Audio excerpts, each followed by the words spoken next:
Hey y'all, what's up? Welcome back. How y'all doing? How y'all feeling? What's up with you? How you doing? Let me know in the comment section down below. What's new? What's good? How is y'all 2021 going so far? What's up with you? So today we have this makeup look here going on, and it's a process. Just stick with it. Stick with it, and y'all gonna see what I mean. This is the picture that I'm referencing right there.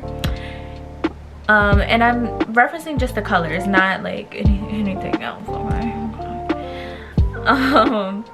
Yeah, and that's pretty much it. I will be doing a little voiceover story time during this, just because why not, you know. But yeah, so that's it. Without further ado, let's get into the video. This is why you should always listen to your pet's warning. I moved into my house 1 week ago, and I think my pets are trying to warn me. But let's start back at the beginning. A few days ago, I graduated college, moved into my new house with my golden retriever, ragdoll cat, and ragamuffin kitten. It was a 2-story house with an attic, basement, and garage.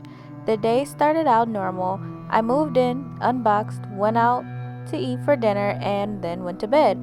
But in the middle of the night, I heard my dog barking and 2 cats hissing at the ceiling where the attic was found.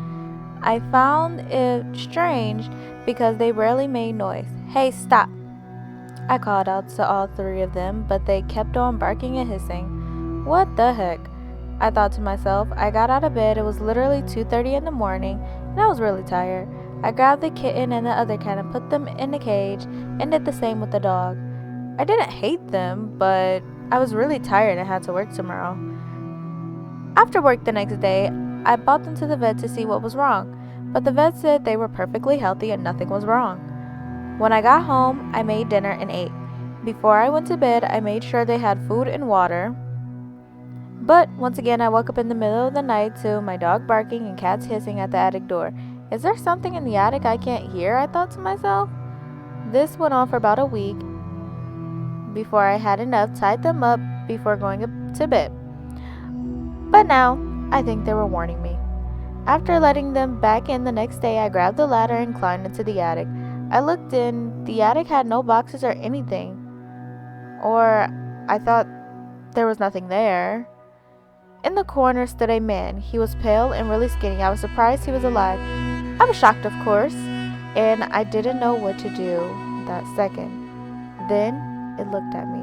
Its eyes were pure white, and his hair was also pure white. Then it sprung towards me, but luckily I dodged it, went back down fast as I could. I ran down the stairs, out the door with my pets behind me. My pets got into the car, and I quickly drove away. I went to a hotel that allowed pets. I called the police, told them to check my house. They agreed and sent someone to my house. I called out of work that day because I wanted to know what was this the work of. I didn't know what to do at that moment. After a few hours, the police called back and said they found nothing. But I was not going back there. I stayed at a hotel for a few days before going back to that house, packing my things, and I moved into my friend's house. It's been 3 years. I'm safe. I hope. This is why you should always check your basement before moving in. It was nearly midnight. I was supposed to sleep, but I was watching YouTube because I was unable to sleep. It was a Saturday night, so I wasn't really scared about not waking up soon. After a few minutes, I was extremely hungry, so I walked downstairs. On my way downstairs, I saw some sort of liquid on the steps. I wasn't sure what it was, so I assumed someone spilled something on the stairs and forgot to clean it. As I made my way to the kitchen, I noticed that the light was still on. Strange. I thought my parents always turned the light off before they went to sleep. Maybe they forgot or something. So I took something out of the fridge, and as I was about to leave the kitchen, I noticed something. The drawer with our knives was open, but there was no way my parents forgot to close the drawer with our knives in it, right? I was freaked out, but I thought nothing of it. As I walked to the drawer to close it, I noticed that one of our sharpest knives were missing. Why would they take the knife and not put it back in there? I looked around everywhere to find it and put it back. but I couldn't find it anywhere. I shrugged it off, closed the drawer, turned off the light, and walked back upstairs. I was back in my room when I heard something. Walking? Downstairs, I heard heavy footsteps. I was curious to see what it was, so I slowly and silently as possible went down the stairs. That's when I saw it. A giant thing was walking around our living room, the floor cracking underneath the weight of the beast. As I walked away, the floor creaked under me and the monster turned around and caught me. My mind was going wild and I didn't know what to do. I was frozen in place as the beast charged right at me. This thing must have weighed tons because the floor was shaking and cracking as it charged. Just as it was in front of me, I could finally move again and jumped away from the charging monster. The monster crashed into the wall, nearly breaking it, and I ran upstairs. Instead of it following me upstairs, even though it saw me run upstairs, it ripped open the door of the basement, went down into the basement. Now, our basement is small, quite small, actually smaller than my room. My heart was racing and my body was full of adrenaline. A few minutes later, after my heart finally slowed down a bit, I could feel my body again. I had the stupid idea to follow the beast to where it went in the basement because I had to get video proof. So, I took a high-powered flashlight and a camera and slowly walked down the cold concrete steps of the basement. The flashlight lit up the entire basement as I recorded everything that I saw, but I couldn't see the monster anywhere. No footsteps either. I was confused to the point that I thought I was asleep and this was a dream, but then I noticed a dim red light come from the corner of the room. I walked over, searched for the source of the light, found a small door where I could barely fit into while crawling. How did the giant monster fit into such a small door? I opened and crawled through. That was the biggest mistake of my life. As I reached the end of the small corridor, there was another small door, which was unlocked. I opened the door and filmed the room. There was something on the walls. Blood? Where am I? I saw something disturbing hanging on the wall. Missing people. Those who were thought to be kidnapped are in a small room in my basement? The monster was nowhere in sight, and I thought the monster has ran away for an unbelievably stupid reason, but just as I was about to leave, the monster bashed through one of the walls out of nowhere. The monster charged at me faster than before. I quickly crawled through the small door again. The monster barely fit into the door too, but it was still faster than me in a slim crawl space. As I reached the end, I felt it grab my foot and try to pull me back. I fixed the camera on the monster, held it against the basement wall, and pulled with all my strength. It was too strong for me to pull myself back into the basement, so I kicked the hands of the monster, and after a full minute of fighting, the monster in the small space let it go. I raced to close the hole of where the monster was trying to get out of. The monster was irritated because of the kick, so I took the opportunity to close the door off for good. I took a metal box that was roughly the size of the hole and put it in front of there.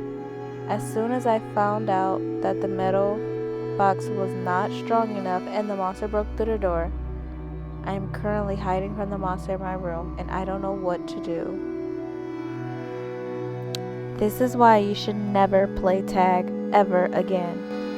When I was a kid, I absolutely loved tag. For some reason, chasing other kids was fun to me. I had this friend that loved to play tag as much as I do. We played it all day, every day. Even when we were breathless, we didn't stop. I'm kind of confused myself. It's not like I think that the game is stupid, it's just that it gets boring real fast. It was a normal day. I ate my breakfast and begged my mom to go outside and play with Oliver. My mom said sure, so I went back to the park where I meet up with Oliver. It took him a little while to come. I didn't really mind though. We talked about cartoons and kid stuff for a bit. Then we started thinking about what to play. It didn't take long. Of course we played our favorite game. So, he was it. Oliver was always faster than me. He always passed PE class easily. That's why he always catches up so fast. But this will become Oliver's demise later. Oliver caught up to me too quickly. Now, I became it. And for the first time in a while, I won the game of tag. I tagged Oliver. When I caught him, he said, "You only caught me because I'm tired." I laughed a bit, then hit his arm as a joke, but I might have hit him a little bit too hard. Oliver stumbled back as I tried to grab his hand to catch him until splat. I couldn't move because of what I just witnessed. I held my hand to nothing, but a big puddle of blood and guts was everywhere. He had gotten ran over by a train when I hit him in the arm. I couldn't move my body. I was paralyzed. I couldn't stop myself from sobbing while the smile on my face slowly turns to a face of regret. I curled up into a ball while adults came to ask me what happened, are you okay, etc. I think about that accident now then. I go through my daily routine and I don't really do friends anymore. One night I was woken up by a loud crash on my kitchen and I thought it was a raccoon or something, so I went to check. I found the strange figure sitting in the middle of the floor. Naturally, I freaked out and grabbed my baseball bat. I asked the stranger what he was doing here and what he wanted, but I got no reaction except it started to charge at me full speed, trying to grab me, but I didn't let that thing touch me even for a second. I strangely felt like it was tag, but I hadn't played that game since the day I lost Oliver. Me and that thing struggled for a while until I sprained my ankle. Yep, total cliche horror movie. I guess it happens. I tried to wobble out of my apartment, yell for help, but the thing caught up to me. Suddenly, its face turned into my childhood friend. Yes, Oliver.